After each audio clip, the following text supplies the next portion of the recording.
வணக்கம் உறவுகளே. சிந்தனை கதைகள். ஒரு ஆற்றங்கரையில் 2 பெரிய மரங்கள் இருந்தன. அந்த வழியாக வந்த ஒரு சிட்டுக்குருவி மரத்திடம் கேட்டது, மழைக்காலம் தொடங்க இருப்பதால் நானும் என் குஞ்சுகளும் வசிக்க கூடு கட்ட அனுமதிக்க முடியுமா என்றது. முதலில் இருந்த மரம் முடியாது என்றது. அடுத்த மரத்திடம் கேட்டது. அது அனுமதித்தது.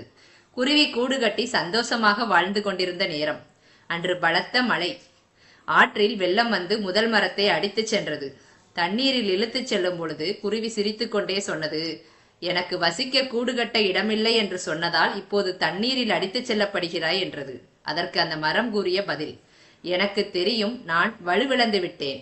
எப்படியும் இந்த மழைக்கு நான் தாங்க மாட்டேன். தண்ணீரில் அடித்துச் செல்லப்படுவேன். நீயும் உன் குழந்தைகளும் நல்ல வாழ்க்கையை வாழ வேண்டும் என்றுதான் உனக்கு இடம் இல்லை என்றேன். என்னை மன்னித்து விடு என்றது.